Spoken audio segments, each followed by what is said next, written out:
The woman in seat 16C barely spoke during boarding. Nothing remarkable about her, just another passenger with a worn book and quiet demeanor. But when severe turbulence struck and military jets flanked the aircraft, the cabin erupted in panic. Everyone except her. As fighter pilots positioned for intercept, she stood calmly, revealing a glimpse of something beneath her sleeve. The crew tried desperately to communicate with the fighters. No response. Until she took the radio and spoke two words that changed everything. From which city in the world are you watching this video today? If you enjoy stories of hidden heroes and unexpected revelations, consider subscribing for more. The moment those F-35 pilots recognized her call sign, everything we thought we knew about this ordinary passenger vanished. The Amsterdam to New York flight boarded amid the typical airport bustle of announcements, reunions, and last-minute purchases. Gate C-16 hummed with activity as passengers queued for transatlantic Flight 247, a standard Boeing 787 Dreamliner with 340 passengers at full capacity. Flight attendant Delphine Mercer checked boarding passes with practiced cheerfulness, greeting each passenger while scanning for potential issues. "Welcome aboard," she said to a business traveler struggling with an oversized carry-on. "Let me help you find space for that." First class filled quickly with executives and wealthy travelers, including Senator Elias Blackwood, a distinguished man in his early 60s whose silver hair and tailored suit projected authority. His aide, Iris Vega, a sharp-eyed woman in her late 20s, followed close behind, already reviewing documents on her tablet. "Sir, we have the NATO security briefings loaded," she said quietly. "Would you like to review them before takeoff?" The senator nodded, his attention elsewhere. "Is this the plane we requested?" I specified the newer model. "Yes, sir. Latest generation, as requested." In the economy section, passengers continued to board, searching for seats and negotiating overhead bin space with varying degrees of patience. A family with young children struggled to settle into their row, toys and snacks already spreading across 3 seats. In seat 16C by the window, Zephyr Thorne arranged herself with minimal fuss. Unlike other passengers jostling for space or loudly declaring their seat preferences, she moved with quiet efficiency. Nothing about her demanded attention. Worn jeans, a dark blue sweater that had seen better days, hair pulled back in a simple ponytail. Her only luggage was a weathered backpack, which she tucked under the seat in front of her. From the backpack, she extracted a leather-bound book, The Art of Navigation by Amelia Earhart. The cover was worn, the pages well thumbed, with small handwritten notes visible in the margins. Across the aisle, Brigadier Jerome Calloway arranged himself with the entitled air of someone accustomed to authority. His military bearing remained obvious despite his civilian clothes, from his perfect posture to his analytical gaze that assessed each person who passed. "Excuse me," he said to the flight attendant. "I specifically requested an aisle seat near the front for my knee condition. This is clearly not what I asked for." "I apologize, sir," Delphine responded. "The flight is completely full today. This was the closest available to your request." Calloway frowned, but accepted the situation with military stoicism. As Delphine moved on, he noticed Zephyr's book. "Aviation enthusiast, are you?" he asked, his voice carrying the authoritative tone of someone used to being listened to. "My second cousin flew Apaches in Afghanistan. Tricky beasts, military aircraft. Nothing like these commercial buses." Zephyr looked up, her gray eyes meeting his briefly before returning to her book. "Something like that," she replied, not unfriendly but clearly uninterested in conversation. "Flew a bit myself in my younger days," Calloway continued, undeterred by her lukewarm response. "Nothing serious, just civilian craft. Cessnas mostly. Still, I know enough to appreciate the complexities." He gestured to her book. "Earhart, though, fascinating woman, ahead of her time." Zephyr responded with a polite nod and returned to reading, effectively ending the conversation. In first class, Senator Blackwood reviewed confidential documents while sipping a pre-flight scotch. "These NATO summit security protocols seem excessive even by Defense Department standards," he commented to Iris. Iris adjusted her glasses, lowering her voice. "After what happened with the Artemis incident, they're taking no chances with any aerospace discussions." The senator sighed heavily. 3 years and still classified to hell and back. What a waste of technology and talent. He closed the folder. Make sure we're prepared for the closed-door session on Tuesday. I want our position clearly outlined. As the final passengers boarded, Captain Nash Adeyemi completed his pre-flight checks in the cockpit. At 44, he was in his prime as a commercial pilot, with 15 years of experience and an impeccable safety record. His co-pilot, First Officer Lin Chen, ran through the standard procedures with him. Weather looks clear across most of the Atlantic, Chen noted. Some turbulence forecast near Greenland, but nothing significant. Captain Adeyemi nodded. Good. Let's hope for an uneventful flight. He activated the intercom system. Ladies and gentlemen, this is your captain speaking. Welcome aboard Transatlantic Flight 247 to New York. Weather conditions are favorable today, with a flight time of approximately 7 hours and 40 minutes. We'll be cruising at an altitude of 39,000 feet. The cabin crew will begin their safety demonstration shortly. The flight attendants position themselves throughout the cabin for the safety demonstration. Zephyr's eyes tracked their movements with unusual attentiveness, noting each exit location. When they mentioned oxygen masks, she unconsciously touched a thin chain around her neck, hidden beneath her sweater. As the plane taxied toward the runway, Calloway made another attempt at conversation. Business or pleasure in New York? Just visiting, Zephyr replied, her attention still on her book. Myself, I'm headed to a veterans symposium. Boring stuff for most, but someone has to keep the bureaucrats honest about taking care of our people. Zephyr's expression softened slightly. Important work. The plane accelerated down the runway and lifted into the air. Some passengers gripped their armrests during the ascent. Others closed their eyes or distracted themselves with magazines or screens. Zephyr simply watched the ground fall away, her expression neutral, yet somehow alert. Once at cruising altitude, the seatbelt signs turned off. Passengers began to move about the cabin, retrieving items from overhead bins or queuing for the lavatories. The cabin crew prepared for the first beverage service. An hour into the flight, mild turbulence jostled the aircraft, while other passengers grabbed for handholds or secured loose items. Zephyr remained perfectly still, only her eyes moving to study the wings' flex pattern through her window. Calloway noticed her calm. Not your first rodeo, I take it? He smiled. I've seen combat veterans more nervous about commercial flights than you seem to be. I've seen worse, she replied simply. The in-flight entertainment system activated, offering movies, music, and news. A segment about upcoming NATO military exercises in the North Atlantic caught Zephyr's attention before she quickly switched to a documentary about marine wildlife.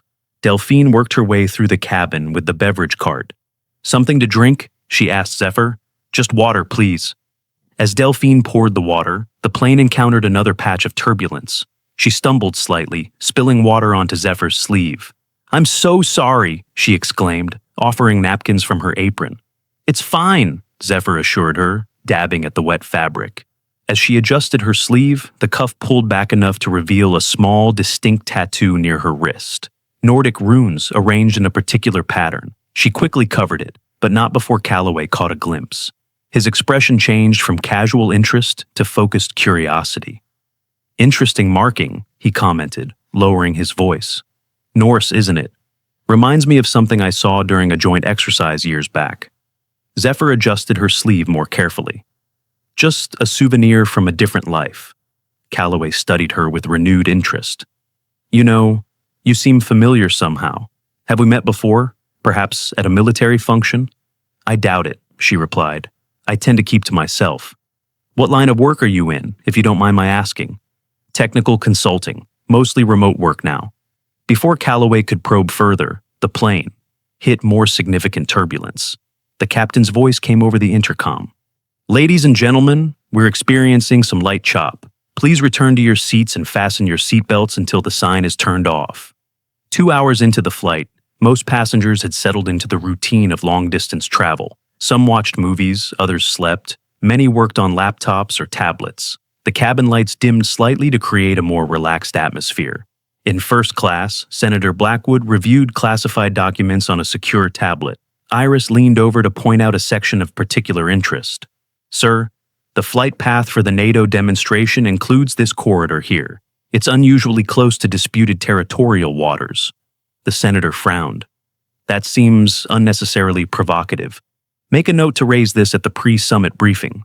In the cockpit, Captain Adeyemi received an unexpected communication from air traffic control. Transatlantic 247, be advised of military exercise zone activation in your vicinity. Recommend course adjustment to heading 040. First Officer Chen checked their navigation systems. That's strange. There's nothing on our flight charts about restricted airspace in this sector. Captain Adeyemi radioed back. ATC, this is Transatlantic 247. Please confirm exercise zone coordinates. We show clear airways on our current heading. The response came with unusual static. Transatlantic 247, military operations now active in grid sector Echo 9. Immediate course correction advised. Adeyemi exchanged a concerned glance with Chen.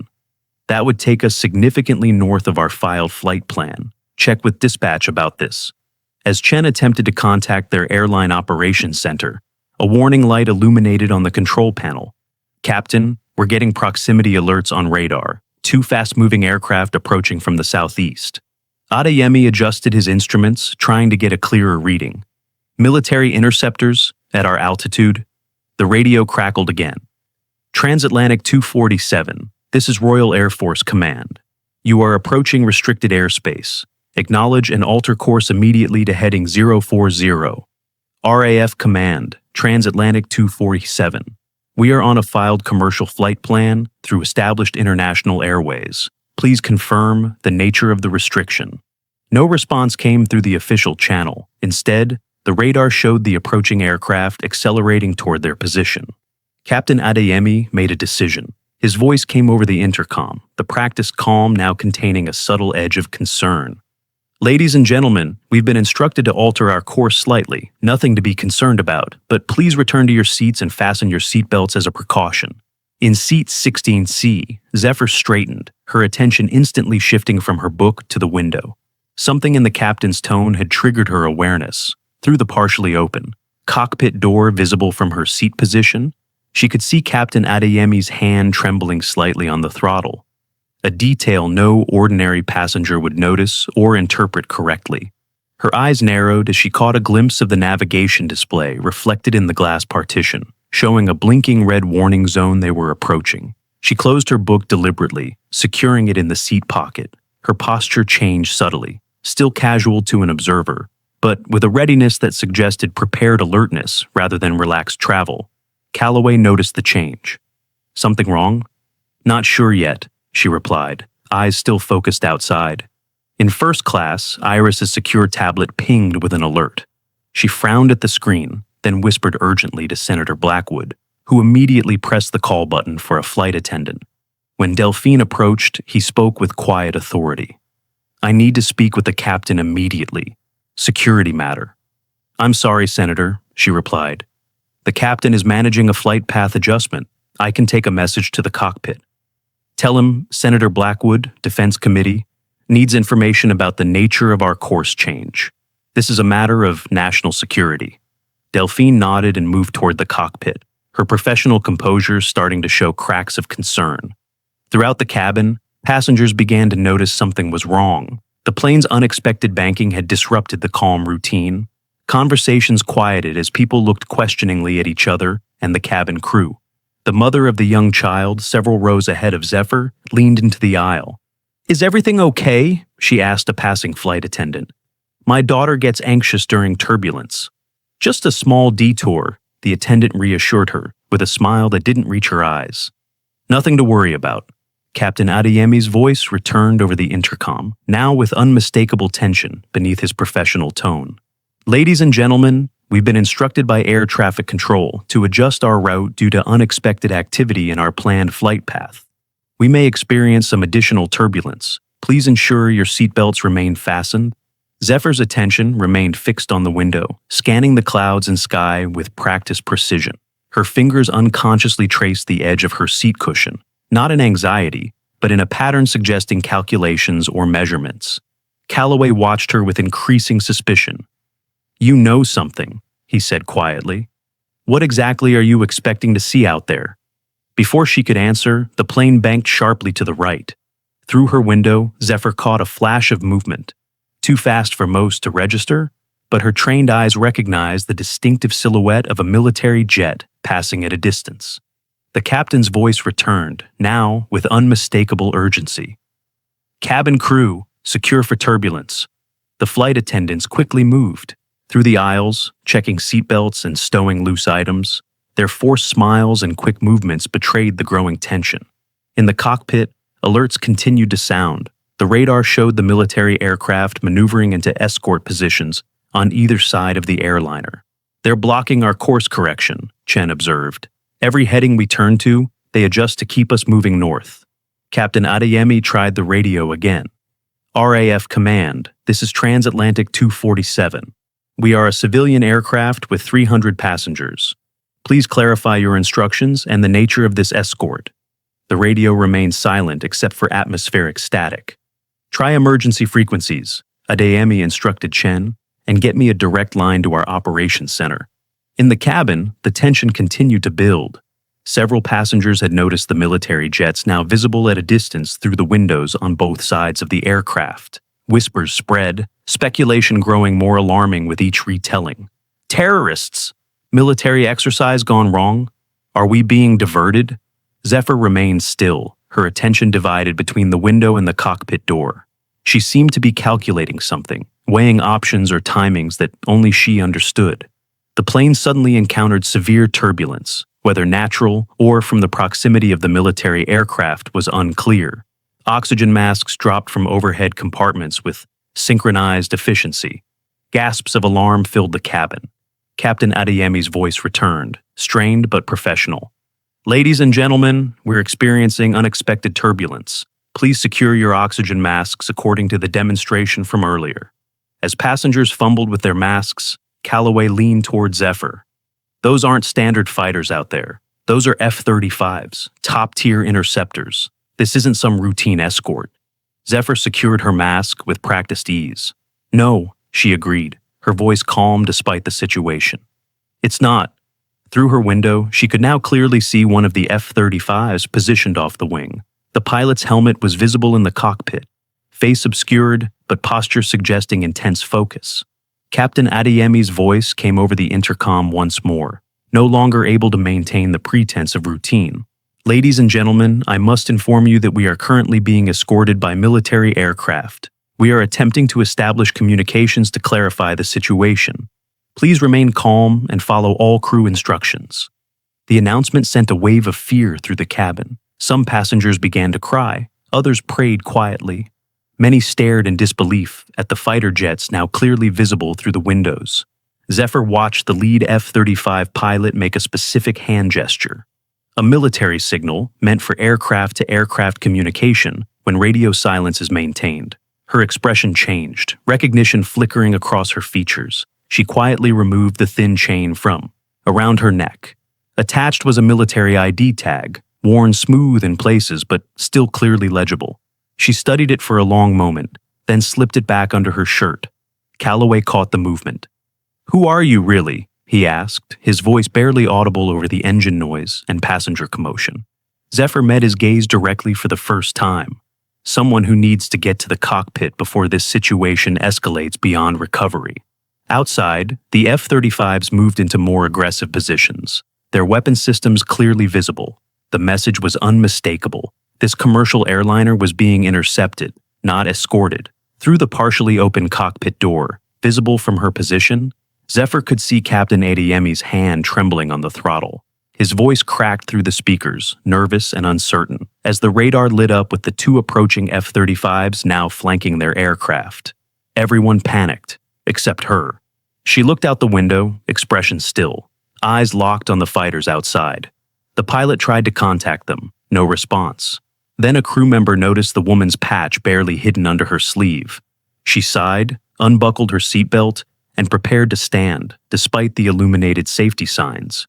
The entire situation had escalated beyond anything a normal passenger could handle. But Zephyr Thorne was evidently not a normal passenger.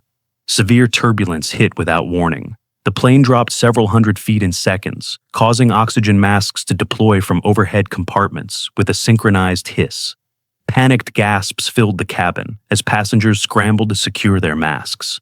Captain Adeyemi's voice returned over the intercom, the practiced calm in his tone fraying at the edges. Ladies and gentlemen, please remain calm and secure your oxygen masks according to the demonstration from earlier. Breathe normally. In the first-class cabin, Senator Blackwood gripped his armrests, knuckles white. What the hell is happening? He demanded of no one in particular. When a flight attendant hurried past, he caught her sleeve. I have level 8 security clearance. I need to know what's going on. The attendant pulled away gently. Sir, please secure your mask first. The captain will update everyone shortly. Iris Vega, the senator's aide, had already placed her mask over her face, eyes wide but focused. She tapped urgently on her tablet, trying to pull up any information about their current position. In economy, the scene was more chaotic. A child several rows ahead of Zephyr began to sob, the sound muffled but distinct amid the commotion. An elderly couple fumbled with their masks, hands shaking too much to secure the straps properly. Zephyr remained composed, her movements deliberate and efficient. She secured her own mask with practiced ease, then reached across to help the elderly woman next to her adjust hers properly. The woman clutched Zephyr's wrist in gratitude, her eyes filled with fear. The little girl who had been crying caught Zephyr's attention. She had managed to put on her mask, but was trembling, tears streaming down her cheeks. Her mother, overwhelmed with her own panic, was attempting to comfort her without success. Zephyr made eye contact with the child and gave her a reassuring nod. Are we going to crash? The little girl called out, her voice quavering and small beneath the mask. Leaning forward slightly, Zephyr responded with surprising gentleness. Rule number 1 of flying: panic creates problems. Problems create crashes. Her voice carried calm authority. We're not crashing today. Something in her tone reached the child, who stopped crying and nodded solemnly. Brigadier Calloway observed this exchange with increasing interest, his military-trained mind cataloging details. The woman's composure under pressure wasn't civilian. Her instincts to secure her own safety before assisting others followed standard air emergency protocols. But it was the way she spoke to the child that truly caught his attention, the clear cadence of someone accustomed to command. The plane continued to shake violently. A meal cart broke free from its restraints and careened down the aisle before crashing into a row of seats. Several passengers screamed. Captain Adeyemi's voice returned, now openly strained.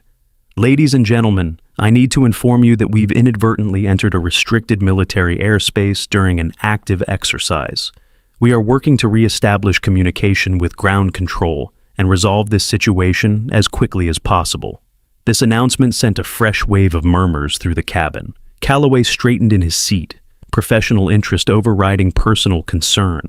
He tried to peer out the windows on both sides of the aircraft, seeking visual confirmation of military presence. Military exercise? Over international waters? He muttered. That's not standard procedure. The turbulence intensified. Zephyr's backpack, which had been secured under the seat in front of her, tumbled into the aisle from the violent rocking. As she reached to retrieve it, the contents spilled partially onto the floor, including a small black notebook that fell open, pages flipping to reveal handwritten coordinates and alphanumeric codes. She swiftly gathered her belongings, but not before Calloway caught a glimpse of the notebook's contents. His eyes narrowed in professional recognition. Those aren't civilian flight paths, he said quietly, leaning toward her across the aisle. In fact, they look remarkably like encrypted waypoint designations for stealth craft operations. His tone shifted from curious to interrogative. Who exactly are you? Zephyr met his gaze steadily. Not military, she responded, echoing his earlier question, but with a significant addition. Not anymore. Before Calloway could press further, the plane banked hard to the right. Several passengers cried out in alarm. The reason became immediately apparent as 2 F-35 fighter jets appeared alongside the aircraft, positioned menacingly close to the wings. Their presence was unmistakable through the passenger windows. Sleek, deadly machines of war escorting the commercial airliner. Captain Adeyemi's voice crackled over the intercom once more. Ladies and gentlemen, I must inform you that we are being escorted by military aircraft. They have not yet responded to our communications. Please remain in your seats with seatbelts securely fastened. The undercurrent of fear in his voice did nothing to reassure the increasingly terrified passengers. A businessman across the aisle began to hyperventilate. Two teenagers, several rows back, were filming the fighter jets with their phones, their faces a mixture of fear and excitement. From her first-class seat, Iris Vega had a clear view down the center aisle to where Zephyr sat in economy. Something about the woman's posture had caught her attention earlier. Now, seeing her calm reaction to the fighter escorts, Vega's expression changed to one of recognition. She leaned over to whisper something to Senator Blackwood, who turned to study Zephyr with newfound interest. Calloway, meanwhile, was becoming increasingly convinced of his suspicions. "Those are Ghost Squadron fighters," he informed Zephyr, his voice low but intense. "Top-tier pilots. They don't deploy for routine airspace violations. Whatever this is, it's serious." He paused, studying her impassive face. "That tattoo on your arm, I remember now. Phantom Squadron, the unit that was wiped out 3 years ago in Operation Midnight Spear." He leaned closer, the pieces falling into place in his military mind. "The official report said there were no survivors. I attended the memorial service at Arlington." Zephyr met his gaze without flinching. "Official reports aren't always accurate, Brigadier," she said, her voice carrying a weight of experience that belied her civilian appearance. The atmosphere in the cabin grew increasingly tense. A flight attendant moved through the aisle, attempting to calm passengers while maintaining her own composure. "Everything will be fine," she repeated, her voice betraying her uncertainty. "The captain has the situation under control." Suddenly, without warning, the plane dropped altitude sharply. Emergency lights activated throughout the cabin, bathing everyone in an eerie red glow. Oxygen masks deployed again, dangling from the ceiling like strange fruit. Panic spread visibly through the cabin, a contagion of fear that manifested in screams, prayers, and the distinct sound of someone vomiting toward the rear of the aircraft. Senator Blackwood's authoritative voice rose above the chaos. "This is completely unacceptable. I demand the crew do something immediately." Captain Adeyemi's voice returned, clearly under severe stress. "We're being directed to land at an unspecified military installation. I'm attempting to verify the order and receive clarification on our situation. Please, remain calm and follow all crew instructions." Through her window, Zephyr watched as one of the F-35 pilots made a specific hand signal, a military gesture with particular meaning. To most, it would appear as a random movement, but Zephyr recognized it instantly. Her expression shifted from resigned to resolute, a decision clearly made. The elderly woman beside her clutched her hand. "Are we being hijacked? Are we going to die?" Zephyr gently disengaged her hand.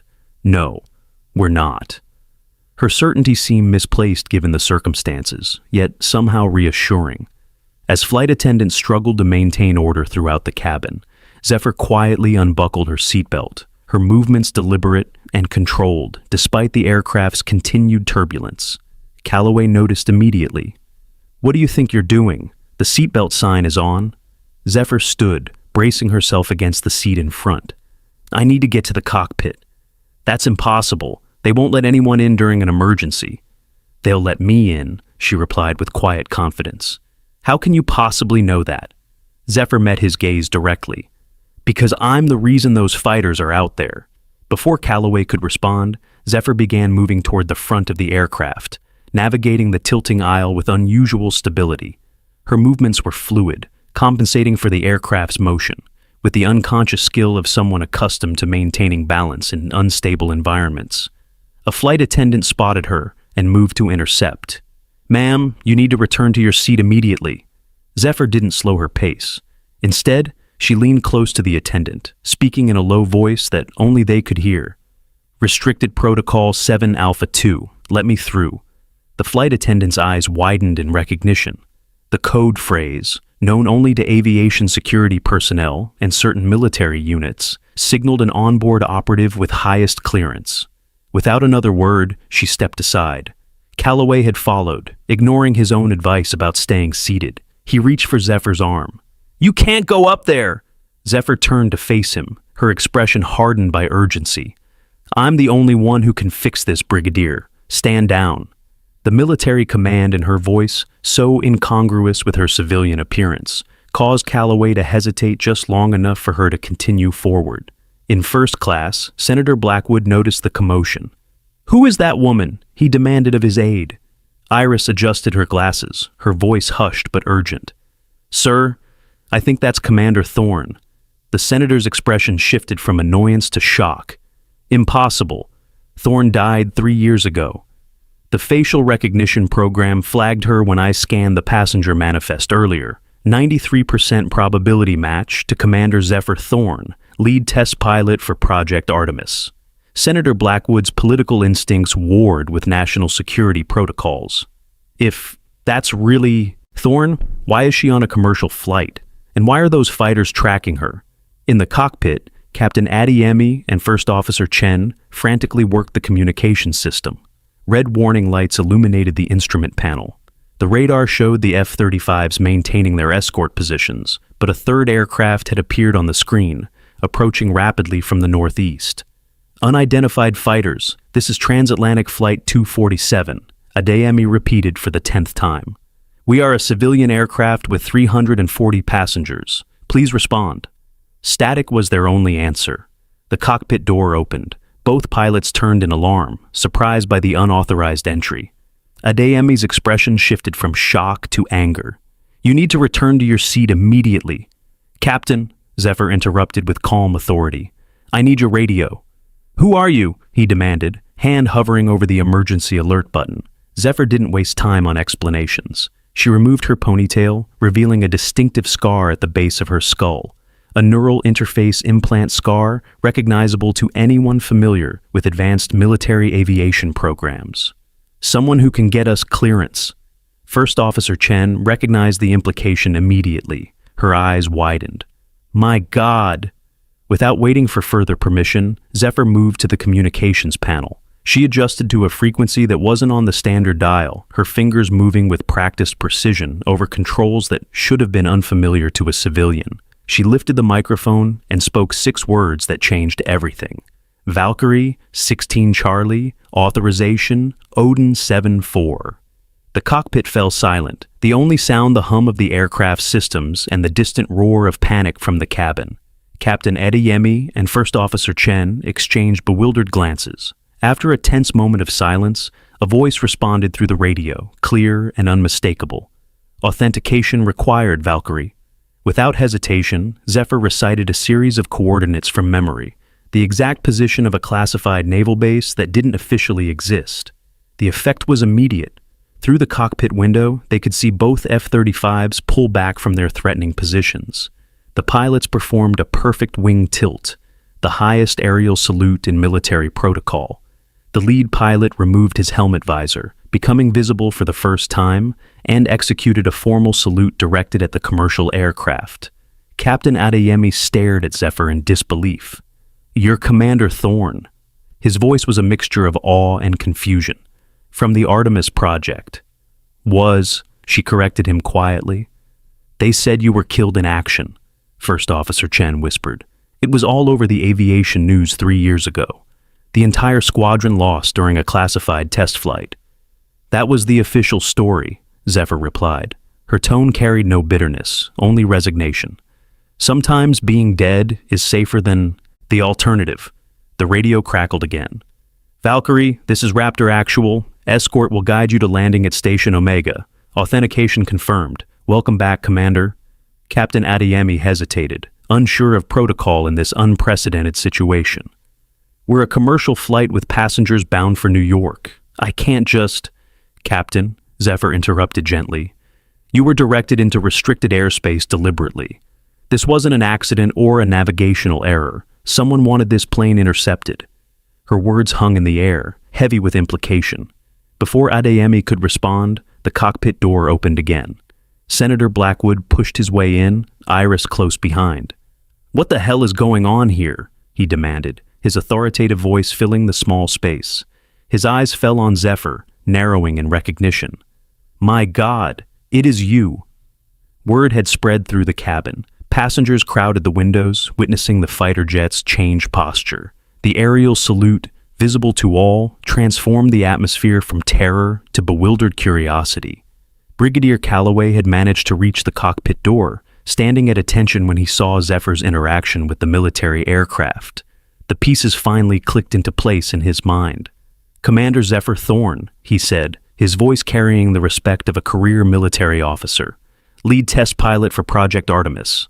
Passengers nearby overheard this identification, and whispers spread rapidly throughout the cabin. Impossible, someone said. She died years ago. The ghost pilot? Wasn't she the one who broke every speed record before disappearing? Zephyr ignored the growing commotion, focused entirely on the immediate situation. She turned to Senator Blackwood. Senator, I believe you're here because of the NATO summit. The timing isn't coincidental. Blackwood's political mask slipped, revealing genuine surprise. How did you know about my attendance? That information is classified. The same way I knew this flight would be intercepted, she replied. There's a leak in your security apparatus. Someone wanted to create an international incident today. The implications of her statement stunned everyone in the cockpit into momentary silence. Captain Adeyemi was the first to recover his composure. Commander, what are your instructions regarding our aircraft? The question acknowledged a shift in authority that would have been unthinkable minutes earlier. Zephyr considered for only a moment before responding. Follow the escort to the designated landing site. I'll explain the situation to the passengers. The radio crackled again. Transatlantic 247, this is RAF Command. You are cleared for priority landing at RAF Lossiemouth. Please follow escort vectors. Security detail standing by. First Officer Chen checked their fuel levels. We have sufficient fuel for the diversion. Captain Adeyemi nodded, accepting the new reality. Setting course for RAF Lossiemouth. As Zephyr turned to address the waiting passengers, Senator Blackwood stepped closer, lowering his voice. Commander Thorne, the Artemis project was shut down after your disappearance. All prototypes were decommissioned, all research archived. Why surface now? Why this flight? That's what we need to find out, Senator, she replied. Because according to official records, Project Artemis never existed, and neither did I. The plane banked gently, following the escort fighters toward the Scottish coast. Below, the dark waters of the North Sea reflected the afternoon sun. The peaceful scene, a stark contrast to the tension within the aircraft. In the main cabin, passengers had moved from panic to confusion to speculation. The sudden change in the fighters' behavior had transformed their fear into curiosity. Phones recorded the military jets through windows, capturing the unprecedented aerial salute. Zephyr stepped out of the cockpit, facing the sea of bewildered faces. The red emergency lighting cast strange shadows across her features, highlighting the scar at her temple that most hadn't noticed before. Brigadier Calloway stood to one side, his military bearing restored. He addressed the passengers with authority. Ladies and gentlemen, please remain calm. The situation is under control. A businessman in premium economy called out, Who is she? Why are those fighters escorting us? Murmurs of agreement rippled through the cabin. The question hung in the air, demanding an answer. Zephyr surveyed the passengers, her expression softening slightly. These were civilians caught in a military operation, deserving of some explanation. My name is Commander Zephyr Thorne, she began, her voice carrying easily despite its quiet tone. 3 years ago, my squadron was sent to test an experimental aircraft in disputed airspace. We were shot down. I was the only survivor. She paused, allowing the information to sink in. For security reasons, I was declared dead. Today, someone recognized my biometric signature when we crossed the security perimeter. They thought I might be an imposter using my identity. These fighters were sent to intercept. The plane descended gradually toward the Scottish air base. Through the windows, passengers could see military vehicles assembling on the tarmac, forming a security perimeter around their expected landing area. We'll be landing at a Royal Air Force base where the situation can be properly assessed, Zephyr continued. You'll be processed quickly and arrangements made for your continued journey to New York. I apologize for the inconvenience. Her simple apology for what had been a terrifying experience struck many as incongruous, yet somehow appropriate coming from her. The calm authority in her voice seemed to reassure most passengers. The little girl who had been crying earlier raised her hand hesitantly. Are you a superhero? She asked, her innocent question cutting through the tension. A soft ripple of nervous laughter spread through the cabin. Zephyr's expression remained serious, but her eyes gentled. No, just someone doing their job. As she moved back toward the cockpit, Calloway fell in step beside her. Commander, I owe you an apology. I didn't recognize you earlier. That was the point, Brigadier, she replied. "Anonymity has kept me alive for 3 years." "The memorial service at Arlington," he said. "Your name is on the wall." "I know." For the first time, a flicker of emotion crossed her face, a brief shadow of grief quickly contained. "I've seen it." In the cockpit, Captain Adeyemi prepared for landing. The escort fighters maintained perfect formation alongside the commercial airliner as it descended toward the military runway. "RAF Lossiemouth, this is Transatlantic 247 on final approach," he radioed. "Transatlantic 247, you are cleared for immediate landing on runway 23. Emergency vehicles standing by as per protocol. Security detail awaiting your arrival." Through the cockpit windows, they could see a line of military vehicles positioned along the runway, their lights flashing in the gathering dusk. Armed personnel formed a perimeter, their presence both reassuring and concerning. Zephyr returned to the cockpit, standing behind the pilots as they guided the aircraft toward the ground. Her expression remained unreadable, but her hand unconsciously touched the chain around her neck, the hidden dog tags that had once marked her official identity. The landing was smooth despite the tension. As the aircraft taxied toward its designated position, the escort fighters performed one final wing tilt before peeling away to land on an adjacent runway. "Commander?" First Officer Chen asked quietly. "How long have you been hiding?" Zephyr's gaze remained fixed on the approaching military convoy. 3 years, 2 months, 17 days. "And now?" Captain Adeyemi inquired. "Now we find out who wanted this plane intercepted and why." The aircraft came to a complete stop. Through the windows, passengers could see a line of military officers standing at attention on the tarmac. Behind them, a row of black SUVs waited with engines running. As the doors prepared to open, Zephyr turned to Senator Blackwood. "Whatever happens next, don't trust anyone who claims to know about Artemis. The real project was never in any official file." The senator's political mask slipped again, revealing genuine concern. "Commander, if you're implying what I think you are—" "I'm not implying anything, Senator," Zephyr interrupted. "I'm telling you that someone has been using my presumed death as cover for something else, something that required a commercial airliner to be intercepted today, with you on board." The first door opened. Cool Scottish air rushed into the cabin, carrying with it the distinctive smell of jet fuel and ocean salt. Waiting at the bottom of the stairs was a military officer in full-dress uniform, his chest decorated with medals of distinction. As Zephyr prepared to disembark, the first passenger in what would become a very unusual deplaning process, she turned to Captain Adeyemi one last time. "You did well up there, Captain. When turbulence hits, some panic, some freeze." She nodded toward his steady hands on the controls. "You kept flying." The officer at the bottom of the stairs snapped to attention as Zephyr appeared in the doorway. Behind him, every military person present did the same, a synchronized movement of respect that created a ripple of awe through the watching passengers. As Zephyr descended the steps, the officer removed his cap, revealing a face lined with age and experience, but dominated by piercing blue eyes that registered shock despite his professional composure. "Commander Thorne," he said, his Scottish accent thick with emotion. "We thought you were dead." Zephyr's reply was quiet, meant only for him, but carried on the evening air to those nearest the door.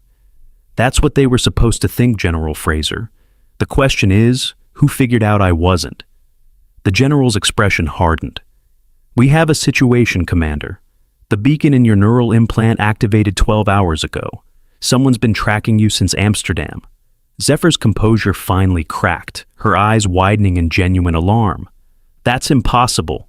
The implant was deactivated after Midnight Spear." "Apparently not." The general glanced toward the aircraft, where passengers were watching the exchange. "And there's something else. The third aircraft that appeared on radar during your interception, it wasn't one of ours." Zephyr turned to look at the sky behind them, now darkening with the approach of night. "Then whose was it?" "That's what we need to find out." The general lowered his voice further. "Because according to our tracking systems, it was using Artemis prototype stealth technology. Technology that supposedly doesn't exist anymore." Zephyr moved toward the cockpit with purpose, navigating the tilting aisle with unusual balance. A flight attendant tried to intercept her. "Ma'am, you need to return to your seat immediately." Zephyr leaned close, speaking quietly. Restricted Protocol 7 Alpha 2. Let me through. The flight attendant's eyes widened in recognition of the classified code phrase. She stepped aside. Calloway followed, attempting to intervene. "You can't go up there." Zephyr turned to him. "I'm the only one who can fix this, Brigadier. Stand down."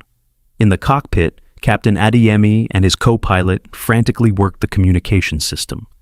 "Unidentified fighters, this is Transatlantic Flight 247. Please respond." Static was their only answer. The door opened. Adeyemi turned, startled by Zephyr's unauthorized presence. "You need to return to your seat." "Captain," Zephyr interrupted calmly, "I need your radio." "Who are you?" he demanded. Zephyr removed her ponytail, revealing a distinctive scar at the base of her skull, the hallmark of advanced neural interface pilots. "Someone who can get us clearance."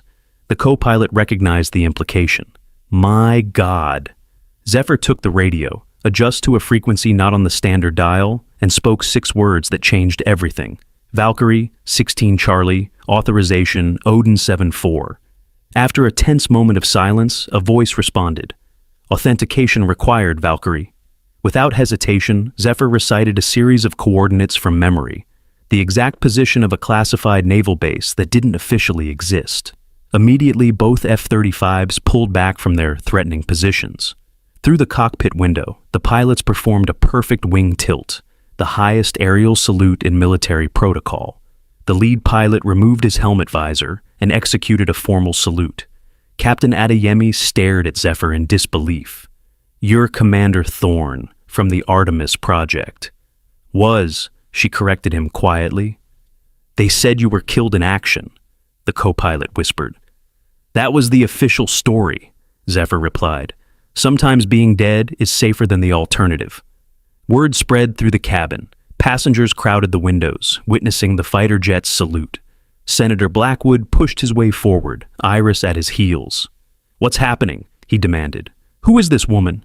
Calloway stood at attention, now understanding. "Sir, this is Commander Zephyr Thorne, lead test pilot for Project Artemis." "Impossible," Blackwood said. "Thorne died 3 years ago when—" He stopped himself, realizing he's revealing classified information. "When my squadron was sent to test an experimental aircraft in disputed airspace," Zephyr finished for him. "We were shot down. I was the only survivor. For security reasons, I was declared dead." She looked at the F-35s through the window. "Someone recognized my biometric signature when we crossed the security perimeter. They thought I might be an imposter. These fighters were sent to intercept." The plane was directed to land at a military airfield. Through the windows, passengers saw a convoy of black vehicles waiting. Military personnel formed an honor line on the tarmac. As passengers disembarked, they passed between rows of officials standing at attention.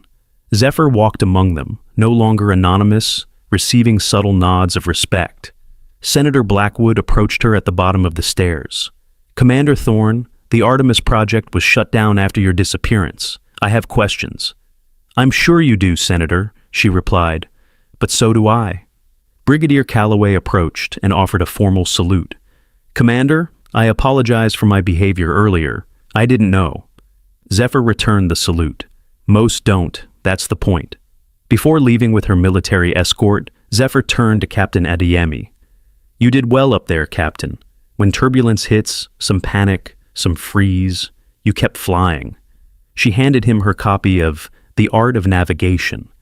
Inside the cover, he found a handwritten note. "The sky belongs to those who never fear the fall. A.E." The little girl who had been crying earlier broke away from her parents, running up to Zephyr with a crayon drawing of the plane with the fighter jets. "Are you a superhero?" she asked. Zephyr knelt down to the child's level.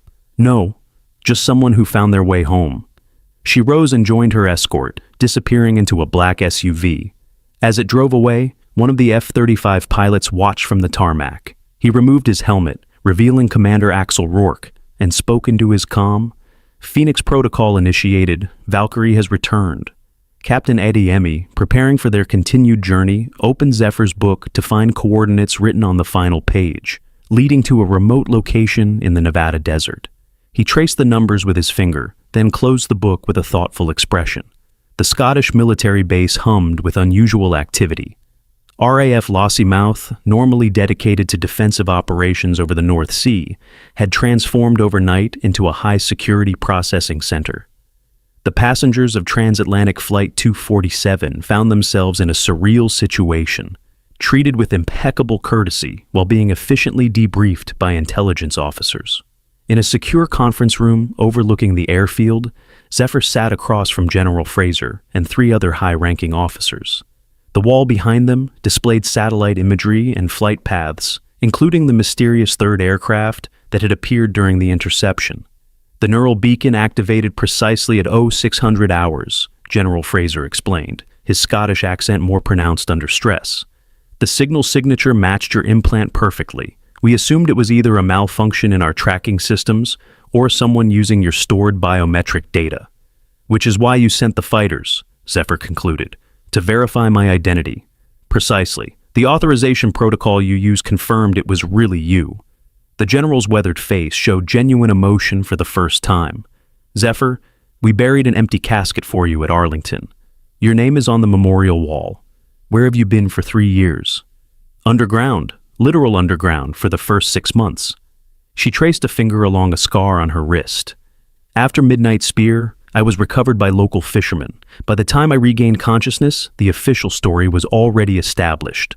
All hands lost, mission classified, case closed. Why not come in? Your country needed you.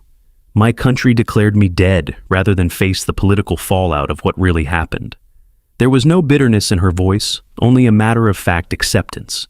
Someone very high up wanted the Artemis project buried, General, along with everyone who knew its true capabilities. The officers exchanged uncomfortable glances. One of them, Admiral Hayes, leaned forward. Commander Thorne, we need to understand why you chose this particular flight at this particular time. Zephyr's eyes hardened. I didn't choose anything. I was living quietly in Amsterdam under an assumed identity. 3 days ago, I received a coded message in a dead drop I'd established years ago. It contained a single instruction. Take transatlantic Flight 247 on this date. From whom? Unknown. The authentication code was one only 5 people knew. 4 of them died in Midnight Spear.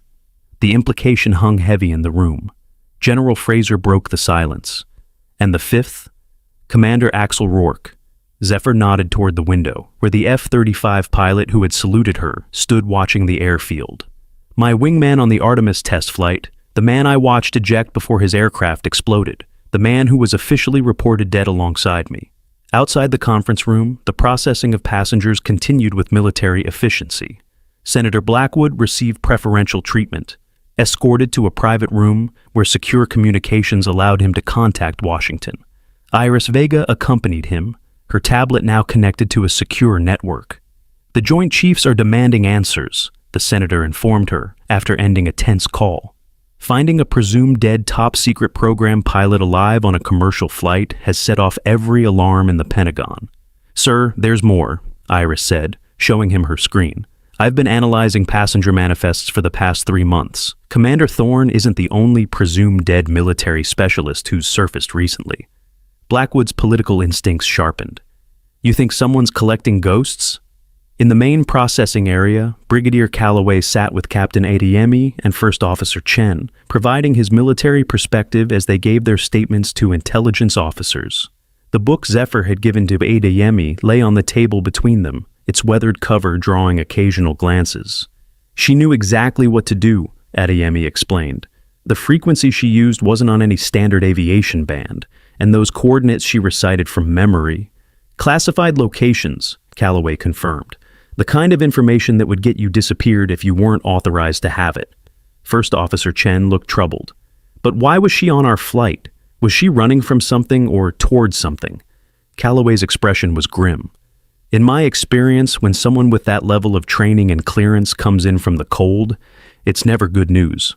The little girl who had approached Zephyr sat with her parents, proudly showing military personnel her crayon drawing of the plane with its fighter escorts. Unlike the adults, she seemed to be enjoying the unexpected adventure. The lady from the plane was nice, she told anyone who would listen.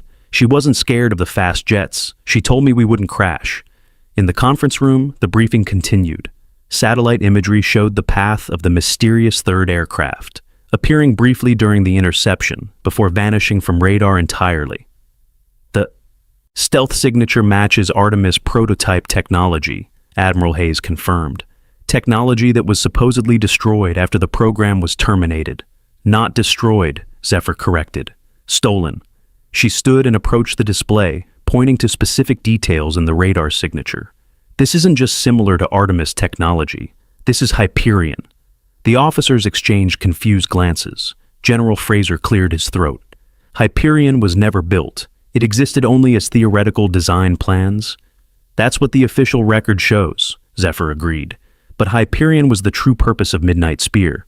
We weren't testing existing technology. We were field-proving the prototype. The revelation stunned the officers into silence. Admiral Hayes recovered first. You're saying Hyperion was operational 3 years ago? That's impossible. The quantum navigation system alone was at least a decade from practical application. 10 years in conventional development cycles, Zephyr acknowledged.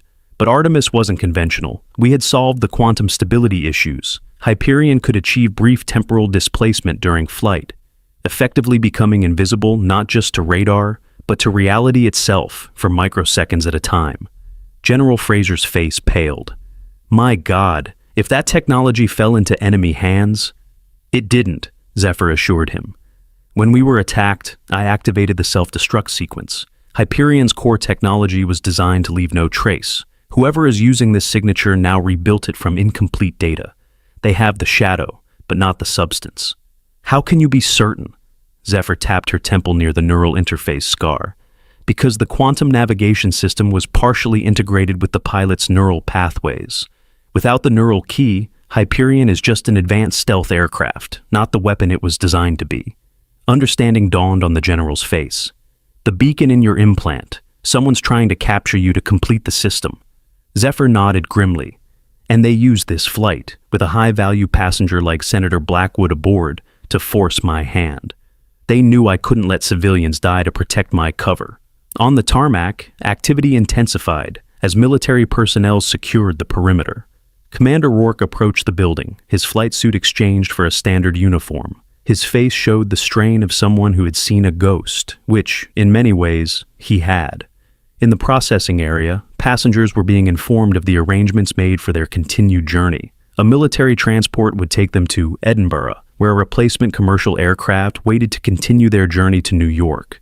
Compensation packages were already being processed, transforming a potentially traumatic experience into what many were now viewing as an exciting story to tell back home. Brigadier Calloway watched the efficient operation with professional appreciation. As a military man, he recognized the hallmarks of a well-executed containment protocol. The passengers would leave with a sanitized understanding of events and the sense of having been part of something extraordinary, but ultimately not threatening. Captain Adeyemi approached him, Zephyr's book still in his hands. They're almost ready for us to continue to Edinburgh. Will you be joining us? Calloway shook his head. No, I've been asked to remain here for further debriefing. He nodded toward the book. Have you looked at those coordinates she gave you? I tried, but they don't correspond to any location I recognize. And there's something else? He opened the book to show Calloway a series of handwritten notes in the margins, consisting of numbers and cryptic symbols. The brigadier studied them with interest. Flight calculations, but not for any conventional aircraft. These thrust-to-weight ratios would be impossible with current technology. Unless you had what she described, came a voice from behind them. Commander Axel Rourke stood there, his presence commanding instant respect. Captain Adeyemi, I'm Commander Rourke. I believe you've been holding something for my colleague. Before Adeyemi could respond, alarms blared throughout the facility. Red warning lights activated, and security personnel moved with sudden urgency. General Fraser burst into the main area. Secure the perimeter. We have an unauthorized aircraft approaching at high speed. Through the windows, they could see fighter jets scrambling from the runway, afterburners glowing in the early evening sky. Military personnel ushered passengers away from exterior walls toward the center of the building. In the confusion, Commander Rourke approached Calloway and Adeyemi. We need to get to the secure bunker, now. The three men moved quickly through the facility, Rourke leading them not toward the main bunker where other personnel were heading, but down a separate corridor that required his biometric scan to access. "Where are we going?" Adeyemi demanded. "To join Commander Thorne," Rourke replied. "What's happening now is exactly what she predicted. They're coming for the neural key." The door sealed behind them as they descended into a hardened facility beneath the airbase. At the bottom of the stairs, Zephyr waited with General Fraser and a team of specialists. "Captain, Brigadier," she acknowledged them. "I apologize for involving you in this." On monitors around the room, they could see radar tracking the approaching aircraft, visible one moment, gone the next, reappearing in impossible locations. "It's using the phase shift capability," Rourke explained. "But without the neural integration, they can't maintain it for more than microseconds." Zephyr turned to Adeyemi. "Captain, the book I gave you, may I see it?" He handed it over without hesitation.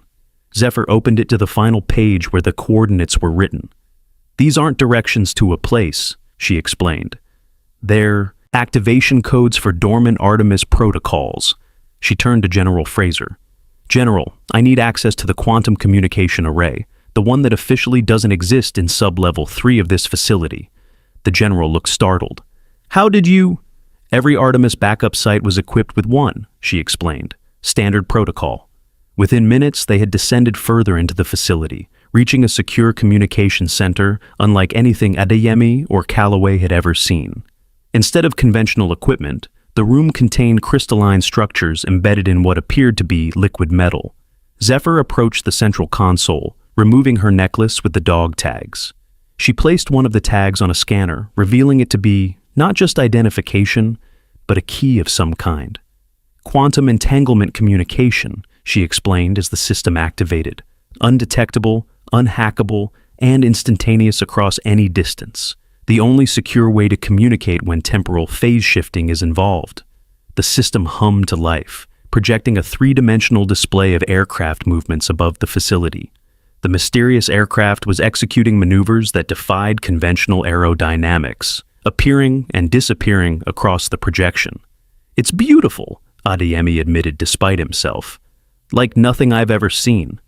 "And deadly in the wrong hands," Rourke added grimly.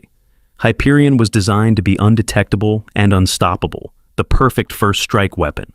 Zephyr's fingers moved across the console, entering the codes from the book. "Which is why we sabotaged our own program when we realized how it could be misused." The system responded to her inputs, the display shifting to show a new layer of information, what appeared to be a network of dormant systems suddenly illuminating across a global map. "You're activating the failsafe," Rourke realized, "the kill switch we built into the quantum navigation system." Zephyr nodded. "Every Artemis prototype had one. A backdoor that would allow us to shut down the technology if it ever fell into unauthorized hands." On the displays, they could see the approaching aircraft suddenly falter in its erratic pattern. It became fully visible on radar, its stealth capabilities apparently neutralized. General Fraser received confirmation through his comm system.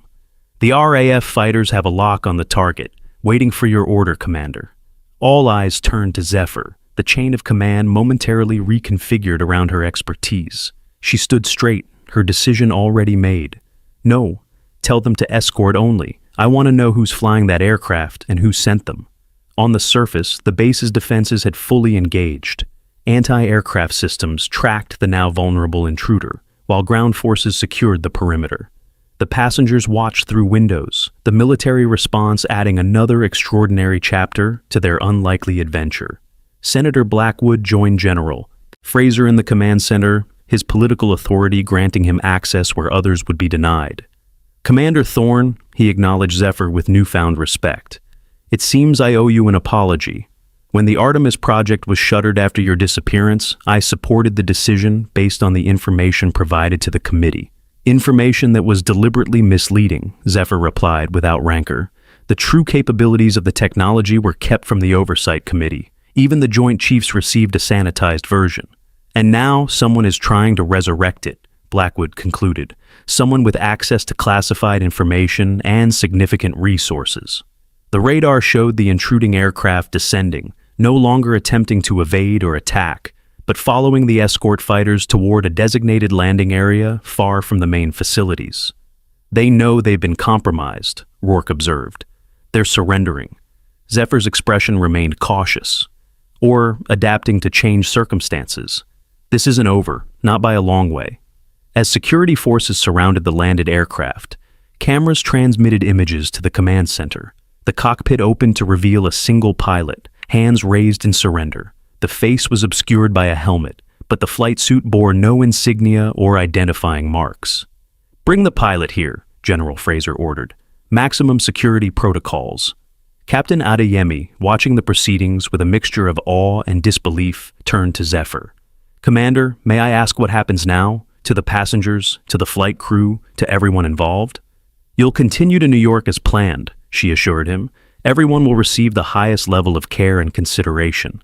As for what they saw and heard today," she gestured toward the debriefing areas where intelligence officers were already constructing the official narrative. "They'll be given a plausible explanation that preserves national security while acknowledging their experience." "And the truth?" Adeyemi pressed. "The truth is complicated," Zephyr admitted, "and still unfolding." Within the hour, the mysterious pilot was brought to the secure facility, still helmet, escorted by heavily armed guards. As they entered the command center, tension filled the room. General Fraser gestured for the guards to remove the helmet. As they did, a collective gasp rippled through those present. The pilot was a woman in her early 40s, with features startlingly similar to Zephyr's own.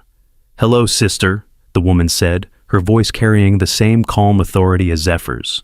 "It's been a while." Zephyr showed no surprise, only grim confirmation of a suspicion. "Colonel Freya Thorne, my twin, officially killed in action during a classified operation 5 years ago." "Just like you," Freya replied with a cold smile. "Funny how death becomes us." Brigadier Calloway looked between the two women in shock. "Twins?" "But there was no mention of a sibling in your service record. Because officially, neither of us existed," Zephyr explained.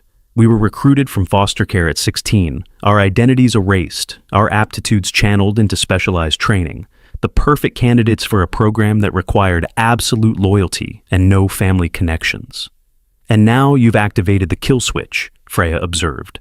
"Clever, but temporary. You know as well as I do that the quantum navigation system can be reset." "Not without the neural key," Zephyr countered, "and mine is coded to my specific brainwave patterns." Freya's expression darkened. "Which is why they want you alive. The same reason I came today, to warn you." The revelation shifted the atmosphere in the room. General Fraser signaled the guards to step back, though they remained alert. "Warn me about what?" Zephyr demanded. "Operation Heimdall," Freya replied. "The real reason Midnight Spear was sabotaged 3 years ago.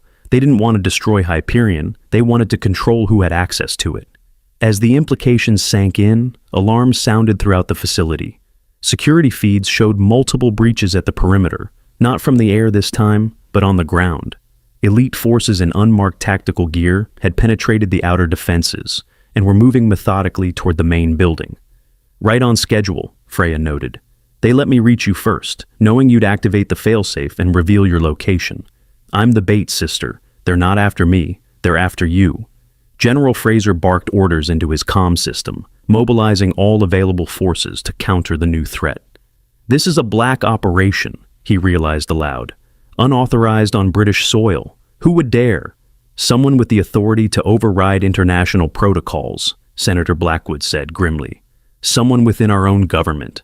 Outside, the passengers and flight crew of Transatlantic Flight 247 were being rapidly evacuated from the facility, loaded onto buses with military escort. Captain Adeyemi supervised the boarding, ensuring his people were accounted for. The little girl with the drawing tugged at his sleeve. "Captain, where is the lady from the plane, the one who wasn't afraid?" Adeyemi knelt to her level. "She's helping the soldiers keep everyone safe." The girl nodded solemnly and handed him her drawing. "Can you give this to her? I added more planes." The captain accepted the artwork, noting that the child had indeed added more aircraft, including one that seemed to shimmer on the page, rendered in silver crayon with unusual skill for one so young. "I'll make sure she gets it." In the secure command center, Zephyr, Freya, and Commander Rourke gathered around the quantum communication console, their combined expertise working to counter the incoming threat. "We need to erase the neural key data," Freya insisted. "It's the only way to ensure Hyperion never flies again." "And leave us stranded if we need to escape?" Rourke countered. "We need that technology." Zephyr made the decision. "We do this my way. Captain Adeyemi," she called to the pilot who had returned to the command center after ensuring his passengers' evacuation. "I need your help." She handed him the book again, open to a specific page. "These frequencies, they match commercial aviation bands, but shifted by a specific algorithm. I need you to broadcast this message on all of them simultaneously." Adeyemi studied the notations. "This will reach every commercial aircraft currently in the air over the North Atlantic." "Exactly," Zephyr confirmed. "The best hiding place is in plain sight. Every pilot who receives this will think it's routine weather information, but embedded within it is the quantum key data, fragmented across hundreds of separate transmissions." Distributed security, Brigadier Calloway recognized the strategy. "Military intelligence has been developing similar protocols. We invented those protocols," Freya informed him with a touch of pride. "The Artemis project wasn't just about aircraft. It was about reimagining security paradigms." As Adeyemi worked with the communications specialists to implement the plan, the facility shook with the impact of explosions at the surface level. The attackers were making rapid progress despite the base's defenses. "We need to move," General Fraser insisted. "There's an escape tunnel that leads to a secondary airfield 2 miles east." Zephyr shook her head. "They'll expect that. We go up, not down." "Into the attack?" Blackwood questioned incredulously. "Into the sky," Zephyr clarified. She turned to Rourke. "Is Phoenix still in the hangar?" His eyes widened in understanding. "Untouched since Midnight Spear, they never found it." "Then it's time to wake it up." The group moved swiftly through the facility, taking a maintenance shaft that bypassed the main corridors where fighting had broken out between base security and the invading forces.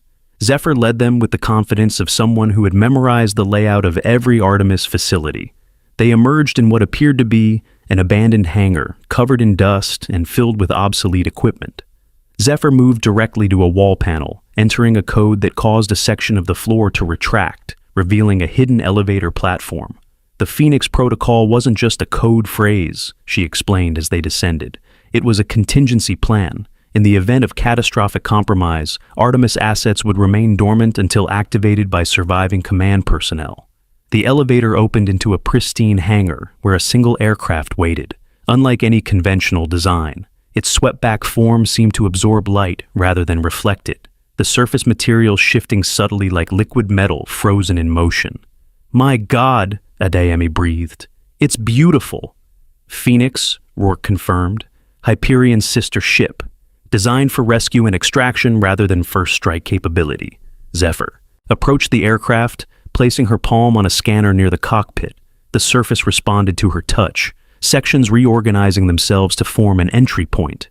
"It's biomechanical," she explained, seeing the awe on the others' faces. "The quantum navigation system is integrated with adaptive materials technology.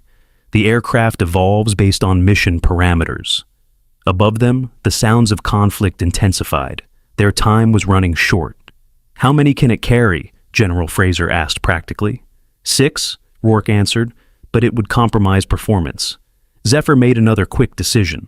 "Senator, you need to go with Captain Adeyemi and the others. Continue the evacuation. Make sure every passenger reaches safety." Blackwood nodded, understanding the strategic necessity. "And you?" "We're going to lead them away from here," she replied, gesturing to Rourke and Freya. "Give you time to implement the distributed security protocol and get everyone clear." The senator squared his shoulders. "I'll ensure Washington understands what happened here today. The real story, not the official version." "That would be a first," Freya remarked dryly. As the others prepared to return to the surface, Zephyr took Adeyemi aside. "Captain, when you return to commercial service, watch for unusual aircraft on your routes. The distributed key fragments we're broadcasting will attract attention from those trying to reassemble the technology." "You're making us all carriers of the secret," he realized. "The safest encryption is the one hidden in plain sight, spread so widely that no single compromise can threaten it." She smiled slightly. "Rule number 2 of flying. The best escape route is the one nobody expects you to take." He returned her smile. "What's rule number 3? Never fly alone if you can help it." She glanced at Rourke and Freya, her unlikely allies in what was clearly just the beginning of a larger conflict. Sometimes the people you trust with your life aren't the ones you expected. As the group separated, the little girl's drawing made its way into Zephyr's hands. She studied it briefly, a rare, genuine smile crossing her features as she folded it carefully and tucked it into her pocket. The Phoenix aircraft powered up, systems illuminating with an ethereal blue glow. The hangar roof retracted, revealing the night sky above, stars emerging in the gathering darkness. "They'll be tracking us the moment we launch," Freya warned. "Let them," Zephyr replied, settling into the pilot's seat as naturally as returning to a long-abandoned home. "That's the point." Rourke took the co-pilot position. "Just like old times, Valkyrie. With better odds this time, I hope." As the Phoenix rose silently from its hidden berth, the attacking forces converged on the hangar, only to find their target already beyond reach. The aircraft descended rapidly, its unique propulsion system leaving no exhaust trail, its surface already beginning to phase into partial quantum displacement. On the ground, the passengers of Transatlantic Flight 247 boarded military transport vehicles, their extraordinary day coming to an end. They had become unwitting participants in a classified drama, carriers of fragments of a secret they would never fully understand. Captain Adeyemi watched the night sky, catching a brief glimpse of the Phoenix as it banked eastward, drawing the pursuing forces away from the evacuation. The aircraft seemed to shimmer momentarily, before disappearing entirely, not just from sight, but from radar and all other tracking systems. Brigadier Calloway joined him. "Remarkable woman." "More than that," Adeyemi replied. "She knew exactly what would happen today, yet she boarded my aircraft anyway. She could have stayed hidden, stayed safe." "Some people are built differently," Calloway observed. "They move toward the fire when everyone else is running away." In the skies above the North Atlantic, Phoenix continued its mission, now visible only as an occasional disturbance in the cloud patterns. A ghost aircraft piloted by a woman who had returned from the dead to protect a secret that could change the nature of warfare forever. In the cockpit, Zephyr engaged the full quantum navigation system, her neural implant connecting directly with the aircraft's consciousness. The sensation was familiar, yet strange after 3 years of disconnection, like reuniting with a part of herself she had been forced to abandon. "Where to?" Rourke asked as they accelerated beyond conventional limits, the aircraft partially phase-shifting in and out of normal space-time. Zephyr entered coordinates from memory, a location significant only to those who had been there before. "Home," she replied simply. "The real Artemis base, the one that never made it into any official record."